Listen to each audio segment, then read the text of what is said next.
Imagine this. You and your parents are sitting in a restaurant eating. All of a sudden, someone runs their vehicle through the wall and pulls out a gun and starts shooting. He isn't there to rob the place. He is just there to shoot as many people as he possibly can. When he starts shooting, you and your parents drop to the floor and put the table in front of y'all. The man is shooting and reloading fast and not providing a chance for anyone to do anything. Then it hits you. You have a gun that you know how to use very well. Normally you'd have this gun on you, but today you left it in the car due to laws that don't allow you to carry it with you inside certain places. Your father decides he has to do something before he kills too many people. So then he rushes the man, and the guy turns and shoots him in the chest. All of a sudden you hear someone break through a window and you see your chance to escape. You tell your mother to follow you, and y'all rush to the window and jump out. As soon as you get out, you realize that your mother didn't follow you. Only after it's all over that you find out from the police that she stopped at your father, laid there next to him, and the shooter shot her too. This is the true story that happened to Texas State Rep. Susanna Greta Hupp. Gun control. Is it good or bad? Every day this is a debate across the country, and there are always stories on the news of how gunmen killed people or robbed a store.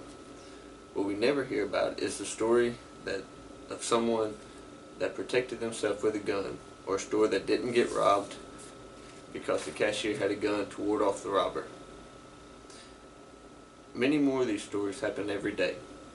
My real question is, why is this even a debate?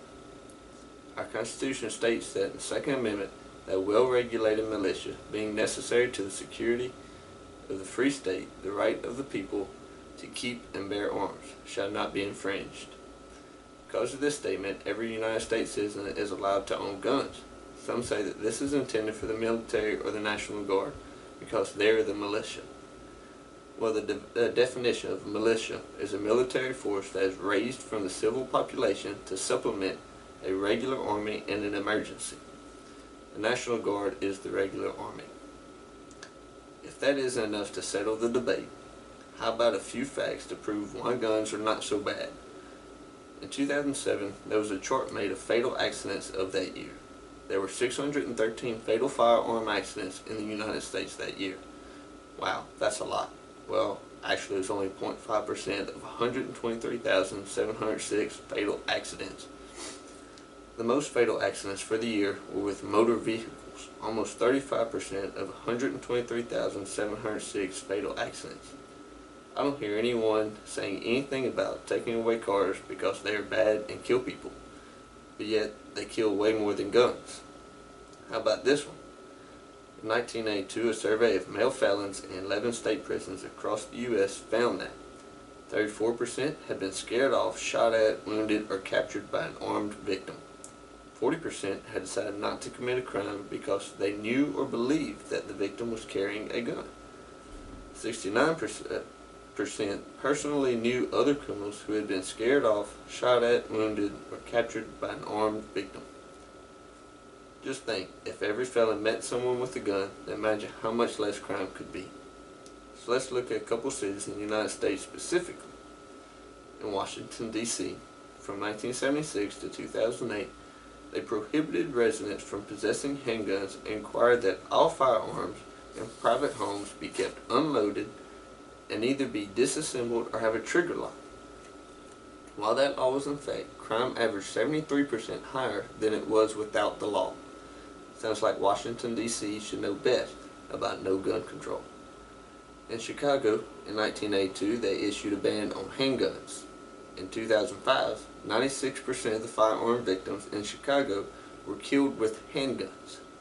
Great example of how gun control will only empower those who do not obey the law and will hinder those who do obey the law. Yes, there should be an age at when we should be allowed to buy guns. Yes, we should have to have a permit to conceal carry. And yes, we should have a clean criminal and mental record to ensure that we are no threat to others by owning or carrying a gun. But a more extensive background check won't prove anyone more able to carry than the already extensive background check that is instated. Florida implemented a right to carry law in 1987.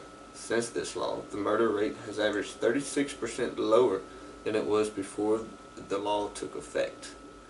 Less gun control and more striving to put guns in the rightful U.S. citizens' hands, and the firearm murder rate will go down. But as I have stated at the beginning, the death from guns is already way less than the deaths from vehicles. Why is gun control such a big deal when there are more people dying from other things? In Texas, 1996, a sniper shot a student at the University of Austin for over an hour. The students at the university had guns in their vehicles, got them, and helped the police pin down the shooter till cops were able to take the shooter out. If the students had not had guns, then who knows if the cops would have been able to take out the shooter, and whether or not any cops would have died. Here are some quotes from famous people. From George Washington: "Firearms stand next in importance to the Constitution itself. They are the American people's liberty, teeth, keystone under independence." George Mason said, "To disarm the people is the most effectual way to enslave them." Thomas Jefferson said, "No free man shall ever be debarred the use of arms." Guns can be a very fun thing to use as long as the user is safe and careful. With firearms, you can shoot targets, and my favorite, go hunting. You can also use it for protection. There are many different organizations that support guns and offer safety classes. It is highly recommended to all users to participate in some sort of gun safety class. These classes can teach you how to properly carry, hold, shoot with accuracy, and how to maintain the weapon. The debate on guns has been going on for a very long time and will continue to go on.